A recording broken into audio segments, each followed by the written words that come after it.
Hey everyone, Charles here. And first of all, thank you for stopping by my podcast. If this show inspires you, makes you think, or gives you that courage to jump into action, please help by donating to this show. Click the link in the description and donate. Your donation helps us with production and finding great guests moving forward. Thank you and enjoy. You know you should be doing something different, right? Hey, I'm talking to you. Do you believe that you have the gift for greatness or have a special talent, but don't have the courage to take that next step? Always wondering how others made it look so easy? Well, welcome to Jump, the show that will bring you special guests just like you and me. How did they get the courage to jump into greatness? Doing what they love and living the good life. So, get ready to jump with your host, Charles Matthews Jr. Hey, yes. Good morning. Welcome to the Jump Podcast. Now, hey, just to let you know, when I say jump, I don't mean jump up and down. I mean jump into greatness. What is your greatness? Success is waiting for you. So what are you worried about? Jump into action. I know sometimes you're stuck in a rut. You don't know how to grow. You don't know how to expand and growth and knowledge. Don't worry. I got somebody there for you. Please welcome my special guest today. Let's make some noise.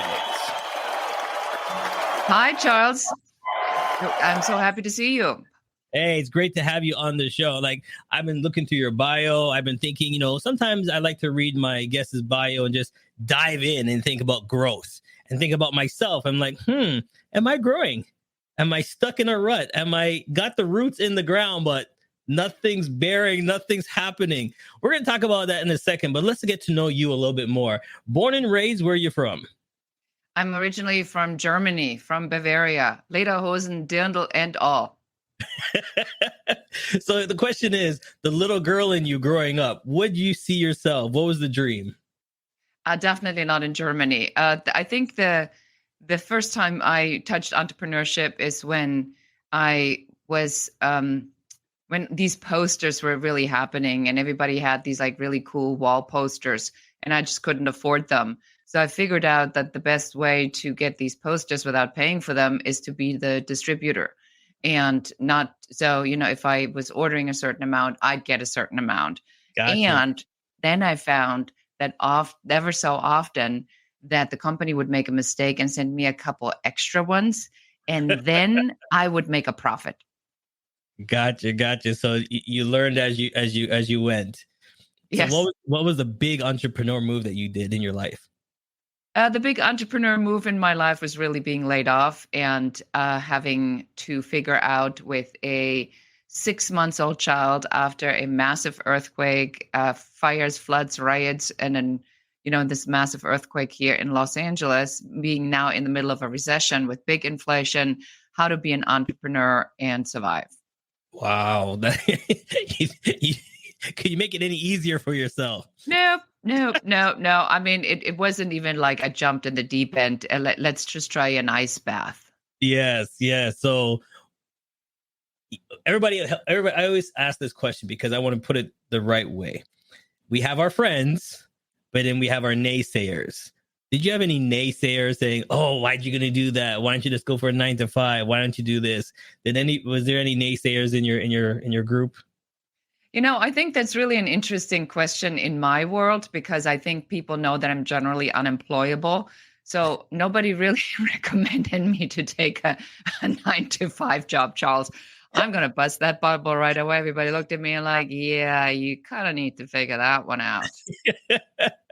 Interesting. Very interesting. So you know that what your skills are. You know you got to be your own boss. You know what you got to do. Why did you move into this direction? Well, I mean, my original degree is photography, and I found out very quickly that I am much better at the business behind photography versus actually being a creative. I love being creative, and I paint when I have time, and I really like the creative process. However, I wasn't as good as I thought I was or wanted to be.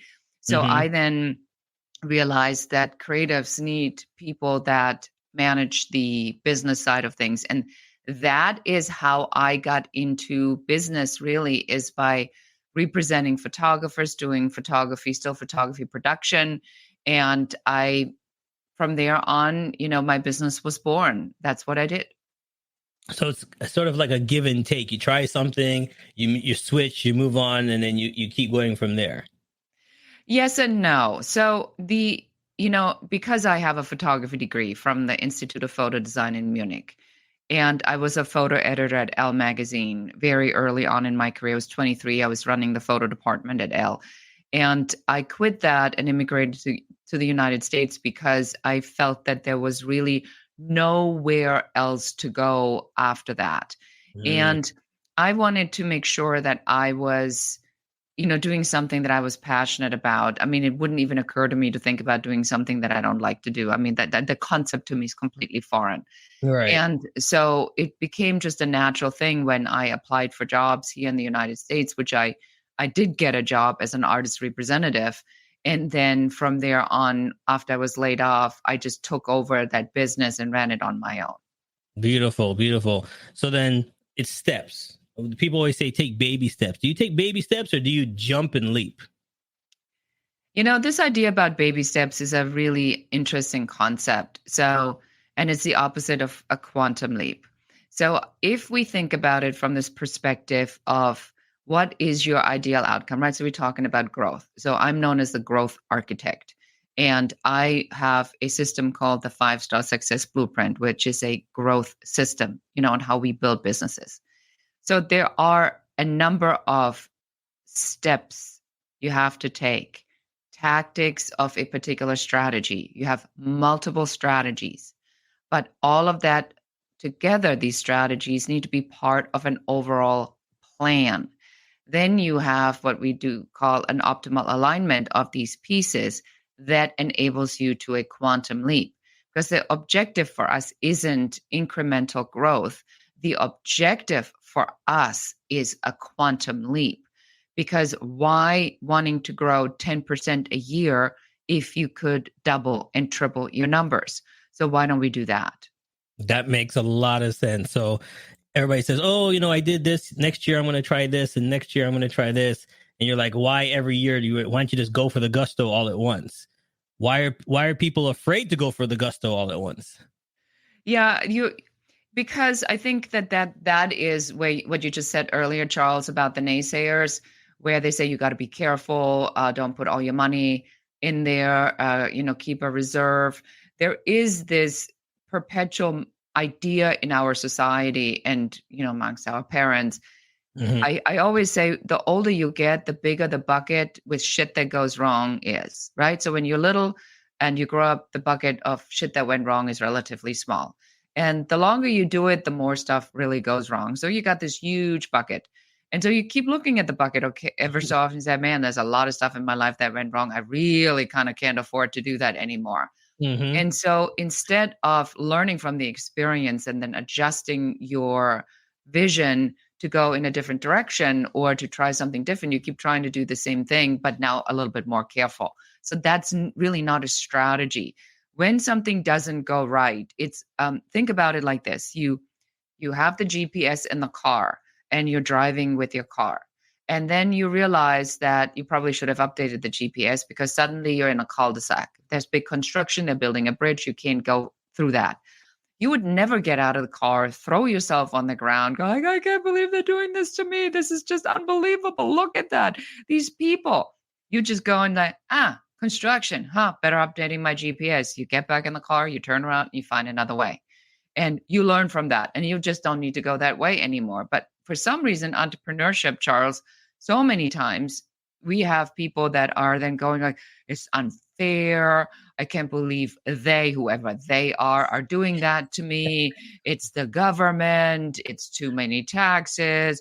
It's the recession. It's the inflation. It's Trump. It's Biden. It's Putin. It is. And it's just like, it's just a bunch of excuses. So hold on. I got a question for you then. Because you said something that's very interesting. You said the bucket. The bucket is there. We keep looking in it. We see a whole bunch of crap in it. Then why don't we take the bucket and dump it and start over? Why do we keep adding to the bucket and looking into the bucket? We know it's nasty. We know it's there. Just dump it and start all over. Why not? I like your logical conclusion, and to give somebody another example is I've been doing a lot. I do a lot of mindset work, and so I was in this event that David Nagel, who's my mindset trainer, facilitated, and he says, "Well, so here you are, you're sailing along in your boat, and then you realize you kind of got an anchor, and so you keep looking at it, and go like, man, that anchor, boy." So what are you going to do? So you now learn diving. You go in the water, you look at the anchor, you see where it is stuck, or shall we just give you a knife and cut the anchor and just sail along and get another one?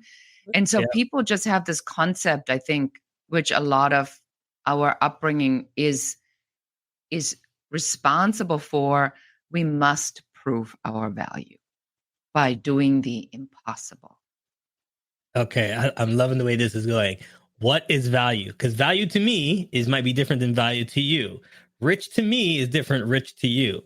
Someone says, "Oh, I'm not rich yet." I'm like, "Well, you have a house? Yes. You have a family? Yes. Kids, marriage, this? Yes, yes, yes." Well, that's kind of a rich to me, like depending on what you consider as riches. What is value? What does people can think of value?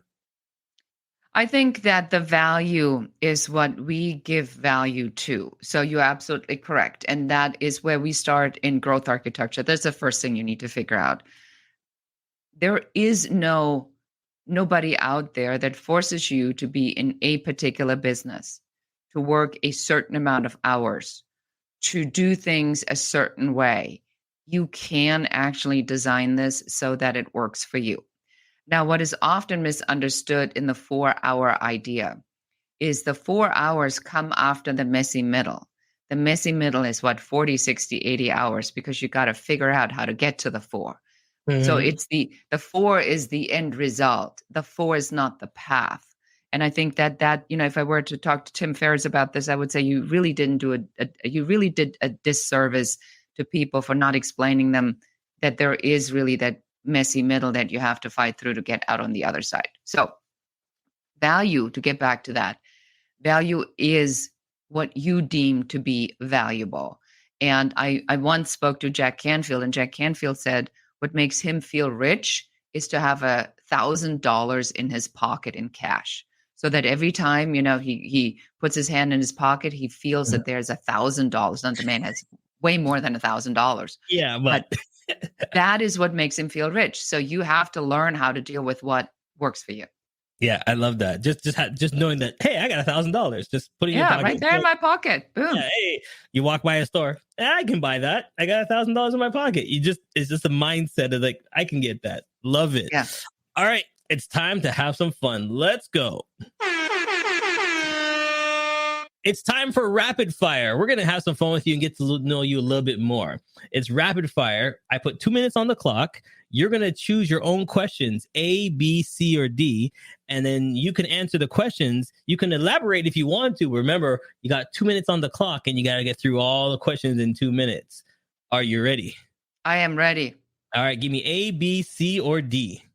Let's do B. B. All right, clock starts now. What advice would you give someone going into an industry like yourself? You are going to have to start with your unapologetic value proposition. You figure out what makes you different. You learn from industry experts. You figure out what the different models are. In my industry, there's a speaking model, a podcast guesting, hosting model.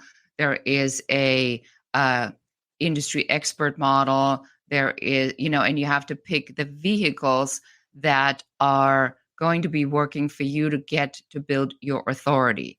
So, okay. What scares you? Okay, good. What scares me? That I still feel like I need to prove my value, and I'm still not over that. Okay, cats or dogs? I like both. What would you do to change about yourself? Probably hold myself even more accountable and push myself harder through some of the stuff I don't want to deal with. And what is something you don't like doing? Dealing with my mother. What is something you like doing? I like exploring new things, and I love skiing. What is your hobby? Skiing. All right. What do you love doing the most? What do I love doing the most is probably helping people to crack that code and be successful, and then see them as they are succeeding in their lives and help more people, because my impact is measured by how much impact I help others make. All right. 10 seconds left. When were you first in love? When I was 12. There you go. You made it with 8 seconds left. There you go. Yeah. We're going to take a quick break and we'll be right back. Don't go nowhere. We're having a lot of fun. Let's go. CMJ Entertainment is a one-stop shop. CMJ Entertainment helps people do any type of events, and it's a marketing tool as well. So we'll cover everything from start to finish. If it's a wedding, we'll make sure your wedding is over the top. And if it's an event, we make sure that everybody gets information at the end of the day. Give us a call at 416-414-8964 or online, go to cmjent.com.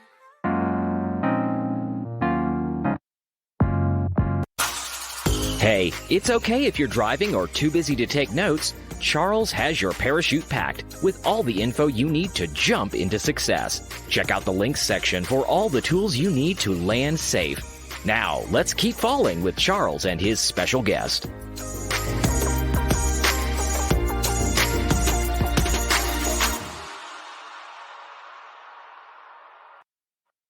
Yes, we are back live. And there's something in rapid fire you said that's interesting to me, that you still think, proving yourself, and always have to prove yourself. Why do we all think that? Even though we're on the top of the top, like sometimes I'm on top of my game, and then I always say, oh man, I could have done better. I should be next level. I'm at the top of my game. So what's more to do?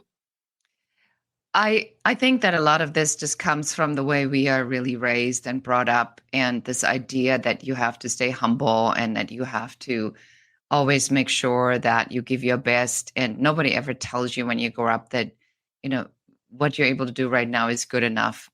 And so you grow up and you look at 10 of your best friends, Charles. So then you have this friend who's got the best body. I mean, dude, he's like ripped. And then you think, I need to be that.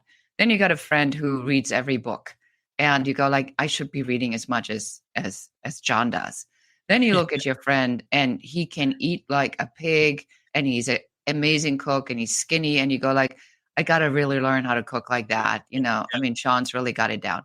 So what you do is you think that you are now the incarnation of your 10 friends with their 10 best attributes. Yep. Never mind that John is a slob everywhere else, right? But you pick that one thing and you go like, I got to be the best of everybody I know. Yeah. That's why. I agree with you, because you're not matching them up with each other. John's a great cook, but he can't lift up a dumbbell. No. He can't or never get in the car with him, because you will die. Totally agree. All right. So let's talk about all that stuff and the growth and how you can help out. Let's jump into your website. So talk about more. How do we get started, and what's the first thing we need to do to start growing, to start with you, to gain that next level? Yeah. So the first thing that you do is we typically start with an uncovery session. And in the uncovery session, I'll take you through my diagnostic piece, and that is the 5-star success blueprint. There are five pieces on how we grow a business. That is your offer, that's your idea, your offer, your system, your team, and then you as a leader. So we have to look into which of the pieces you already have, and then which of the pieces are missing or misaligned. Because when you grow a business, a lot of times, Charles, you do things that you're comfortable with and that you like doing. And then you figure out, boom, but now I can't figure out this one piece. So that, and only then, that is what we're going to be looking into. There are three, and that was the pyramid you just saw. The three pieces on this here are, when you do the uncovery, if we really slice and dice it down to the essence, there's three pieces you typically have an issue with. You either don't have an overall strategy and the sub strategies to help you to achieve that overall strategy. you don't have systems in place that help you to identify what your workflows are, what your lead generation system is, what your sales system is, your conversion system. So you need to be building those systems. And then the third piece is your authority. Authority is not celebrity status, but industry expertise. So once we've identified these pieces, we can figure out what is your priority and what do we need to align first to help you to get to more money and more success the fastest.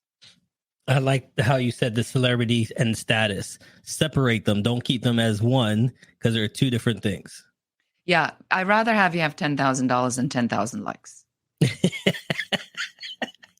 Say it again for me, please. I'd rather have you have $10,000 versus 10,000 likes. Oh, I hope everybody's listening to that, because the other day I had another guest on and we're like, yeah, we check our phone. We send out a tweet and then we eat one bite of our sandwich and we check up the phone to see how many people like that tweet. Is that the purpose of the tweet, or was the tweet to get more business, to bring more business in, to let people know what we do? But we're looking to see how many likes and shares did we get on that one tweet. So I love what you said. We're right back here, Charles, at the proving your value, because that means that you said something smart and then people are clicking on it and they tell you how brilliant you are, and that makes you feel good for a nanosecond. You still haven't been able to bring any money in, but now you feel good for a moment. It's this, it's the dopamine rush. And so as a business owner, you have to be really strategic about what you do. I don't do Twitter much because I find it's so much noise, and they're really, it used to be better, but right now it's just everybody airing their grievances. We like LinkedIn right now. LinkedIn works. We like podcasting, which works right now. So we always looking at what the strategies that work, and then we figure out how do we use that strategically for you to get business in. Because if you want to be liked, go home, deal with your partner, and make that relationship work. I like that too. Hey, when you really think about it, you're right. Hold on. Do I need outside likes, or do I need my wife and my kids to like me and love me every time I walk through the door? Which like is the main factor here? Okay. Yeah. Like Mary from Ohio, God bless her heart, but she has really absolutely no relevance in your life. But your wife or your partner and your kids and your family, they do. If you want them to last the longest, yes, then you need to be putting the most emphasis on that. I love these points you're making. Do you want 10? I'm stealing them, by the way. I'm telling you that right now, okay? 10,000 likes or $10,000 is number one. I love that one. And secondly, would you rather have the likes out in public or the likes and loves at home? Come on. Loving those right now. All right, let's talk about this book of yours, because I'm seeing this book all over the place. I love the cover. I think it's the cover that's grabbing me to this book, and she's just juggling all these things. Let's talk about this book. Yeah, so I wrote Happy Woman, Happy World because when I got out of my 10 years of adversity and I was able to sell my business to Bill Gates for millions of dollars, I realized that in this journey that there is a difference in how women and men operate, think, and work. And everybody who says otherwise is a liar. So women just have a different way to operate. We think differently. We are the child bearers. We do give birth to the kids. So it's literally different, and we're always guilty. And so I've taken these concepts of what I have learned in my career in competing with the big boys and making stuff happen, and how to stand your own ground and put that in the book. So there are some things in there that I want to point out. So one is the concept of egorithm, which is based up on that you have to figure out what rhythm in life you are in and make that your main focus. Just like what we talked about earlier, which I call the superhuman paradox, that we are taking the best attributes of all of our friends, and then we think we have the reincarnation of the 10 best in one person, then we are always unhappy. So that's described in the book. And the idea really is to say, you have to take control over your life first, and you have to get very clear and comfortable with who you are and what your abilities and limitations are, and just own that, right? Because everybody else does too. And then when you have figured that out, then you look at what women do to other women, and you're just going to knock that off, because you're going to just be now a supportive woman helping other women to succeed. Because this taking other women out, I won't have anything of it, which is why I call it the women's code. Once we've done that, then we can go out in the real world, and then we can manage looking for equality and equal treatment and equal payment, because then we have a women's code that then gets connected to the men's code that then becomes the new business code. There you go. Okay. Now, I showed you little things as she was speaking. You can get it on Amazon. You can get it right to the website. So there's the website. Jump on right there. Click the button, buy your copy. You want to ask some questions, send her an email. Say, hey, easy. I saw you there. Let's go. Let's go. Let's go. All right. Let's talk about some quiz. Something's coming up. Let's talk about that. What's coming up? Yes. So we have decided that we are going to launch a quiz, which we are literally launching as we speak. It's the #1 business growth blocker quiz. So one of the things that I always hear business owners say is like, 1 year is good, the other 1 year is not so good. I never seem to get out of this income sine wave. What is it? What do I need to fix? And then they wreck their brain. They go to a bunch of internet marketing gurus, and then they're going to buy that course and put all the money in. Then they get all confused, because then they have to learn more, and it's still not helping them, but it's working for others. Now they're getting frustrated. So I decided that we were going to do a quiz. And in this quiz, you will figure out what your #1 business growth blocker is. And it's either going to be a system or a strategy or your authority, meaning your client attraction system, your lead generation system.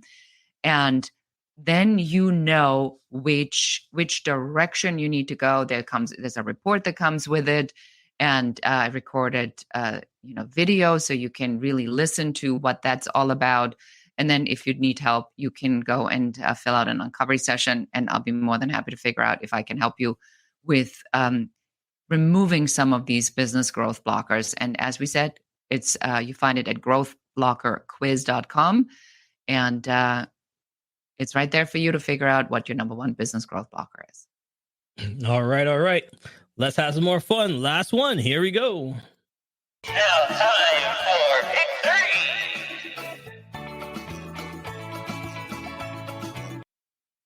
It's now time for Pick 3. You're going to pick your own last 3 questions before we let you go off the show.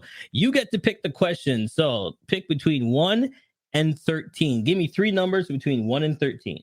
13. 13. 2 more. 4. 4. Last one. 7. All right. We start from the bottom all the way to the top. Here we go. What are 3 other podcasts that you can recommend for audio, and why? Who do you listen to? I listen to David Nagel's The Successful Mind podcast. I listen to J.V. Crum III, The Conscious Millionaire. And I listen to Crime Junkie. There you go. All right. I know everybody just started writing those down real quick. Yeah, right.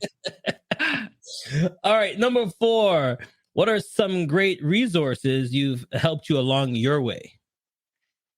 Resources are definitely joining organizations and getting on committees or boards of nonprofit organizations. So right now I'm on the committee for Women in Technology Hollywood. Okay. So that gets you connected to other people. I was the programming chair for the National Association of Women Business Owners. I mentor for the Entrepreneur Organization in the Accelerator program. It just keeps you sharp to be around other entrepreneurs. Nice. And hope everybody heard that. Whoever you hang out with, you become. So you want to hang out with millionaires, you're going to be a millionaire. Hang out with people you want to grow to. So I love that. All right, last one. I love this one. What is one myth about your industry that you want to squash right now? That it is no work, that it is easy, and that in you can be in your kitchen in an oversized sweater with a glass of Cabernet in the hand, and you only work 2 hours a week, and you made an extra $10,000 just while you're sipping the glass of wine. That is bullshit. No, I thought that's not how it works. You're not just sitting there every day drinking your wine away, just having fun. No, I mean, you can do that, but that is after the work, right? So I feel that there's really a myth in my industry about making it sound easy, and I don't think that people are served by that. I believe in a much more honest approach. I'm a strategist. I do business strategies and systems. A lot of people don't think that's very sexy. I think it's super sexy. And because it helps people to really get their brains organized and their work organized, and then we help them to get results. So, but it's much easier to go to somebody who says it's no work at all. But it is work, because it is work. Like you being here, doing this show is work. You have to get up, you have to get prepared, you have to do your prep. That's work. I mean, the show may only be 30 minutes, but it takes you time to prepare that. So people forget that. So I believe that it is important for everybody who's listening to your show, Charles. And by the way, if you're listening, make sure you subscribe. Make sure you give them a 5-star review. Make sure you share this with at least one other person who needs to hear this today, so we help Charles grow as well. There you go. It is work. Be prepared for the work. Don't shy the work. Get the work done. Then step into leadership, and then you can delegate.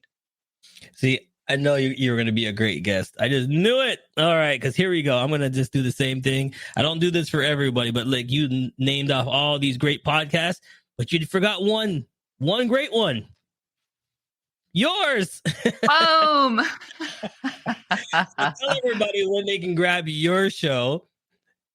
Yes. So my podcast is called The Business Growth Architect Show, and we drop an episode about strategy every Monday. And the premise of the podcast is that we go right into the strategy. I have some of some really big names in the industry that will teach you strategy after strategy after strategy, so you can decide which ones will work for you. All right. Oh, marketing boss himself is on. You had some great guests. We sure do. Yes. All right. So make sure you check that out. You grab the link. And if you want to go to the website, it's right there, and you can jump on as well. All right. Listen, it's been an honor and a pleasure. This was a fun interview. I had a great time. Like I said, I got so many nuggets. I'm going to be keeping that and spreading the word on those nuggets, because I thought those were fantastic. So thank you so much for taking the time and joining us today. Thank you so much for having me, Charles. It's been my pleasure. All right, everybody. Like I always say, you didn't have to watch, but I'm so glad that you did. Here, what are you growing? How are you growing? What strategies are you taking to grow? And like she said, we don't sit here and just snap our fingers and we're rich. There's work to be done. Put in the work. We'll see you later. Thanks for watching, everybody. Has come to an end, but the fun doesn't have to stop here. If you have any questions, suggestions, or feedback, head over right now to Twitter and Facebook and like, share, and get involved. Join us next time. Hey, hope you had a great time listening to the show. If you think I did a great job, please buy me a coffee. I still got a lot of work to do. We would love to hear from you, your feedback, so please click the link and leave us a review. You can help us grow by following us on all social media platforms and sharing this link. Once again, it's time for you to jump. Success is waiting.